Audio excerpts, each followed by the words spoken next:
नमस्ते, मेरा नाम रोज है। मेरा एडम नाम का एक बड़ा भाई है जो मेरा सबसे अच्छा दोस्त भी था।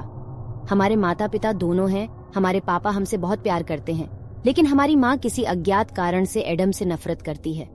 सब कुछ बढ़िया था जब तक कोई भयानक स्थिति नहीं आ गई। इसलिए एक दिन मैं उठी और मैंने अपने पापा को रोते हुए देखा और मेरी माँ उन्हें सांत्वना देने की कोशिश कर रही थी।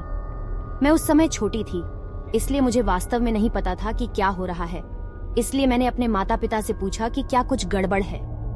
मेरे पापा बड़बड़ाने लगे, तुम्हारा भाई वह, हे भगवान, वह लापता हो गया। मेरे पापा और भी अधिक रोने लगे। मैं सदमे में थी। मुझे यकीन नहीं हो रहा कि मेरा इकलौता भाई, मेरा इकलौता दोस्त गायब हो गया। आखिर कैसे, कोई नहीं जानता। और पुलिस ने कुछ हफ्ते तक जांच करने के बाद केस बंद कर दिया। हम सभी दुखी थे और अपने परिवार के साथ ऐसा कुछ होने की कल्पना भी नहीं कर सकते थे। लेकिन एक रात मैं आधे हफ्ते तक अपने बिस्तर पर लेटी हुई थी। तभी मुझे अपने कमरे में एक अजीब सी आवाज सुनाई दी। अंधेरा था, इसलिए मैं कुछ नहीं देख सकी, लेकिन ऐसा लग रहा था मानो कोई भाग रहा हो। मैं जम गई थी जब जो भाग रहा था वह मेरे सामने आकर खड़ा हो गया। मैं पूरी तरह सदमे में थी। यह था एडम। ये कैसे संभव हुआ? एडम तो हंसने लगा और बोला, फ्रैंक यार, मुझे विश्वास ही नहीं हो रहा था कि अभी क्या हुआ। मैंने यह तक कहा कि यह हास्यास्पद नहीं है, हम सब आपके बारे में चिंतित थे। एडम फिर भी हंसा। कुछ मिनटों के बाद एडम ने हंसना बंद कर दिया और उसने कहा, चलो अपने माता पिता के कमरे में खेलते हैं। मुझे समझ नहीं आया कि उसके साथ क्या गलत हुआ।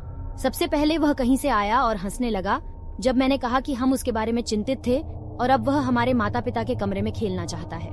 लेकिन मुझे उसकी बहुत याद आती थी, इसलिए मैं मान गई और शायद मैं अपने माता पिता को स्थिति के बारे में बता सकती थी।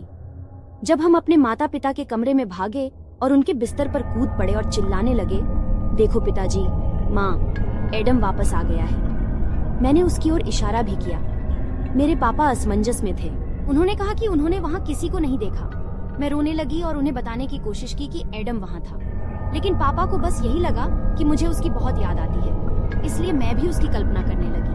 तो उन्होंने मुझे गले लगाया और कुछ मीठी बातें कही। लेकिन मेरी माँ एडम को देख सकती थी और वह बहुत डरी हुई थी। एडम अब बिल्कुल भी सामान्य नहीं लग रहा था। उसके चेहरे पर बड़ी काली मुस्कान और बड़ी काली पुतलियों वाली लाल आंखें थीं और वह बिल्कुल ठीक समय पर ठीक स्थान पर बैठा था। मेरी माँ ने उसे मार डाला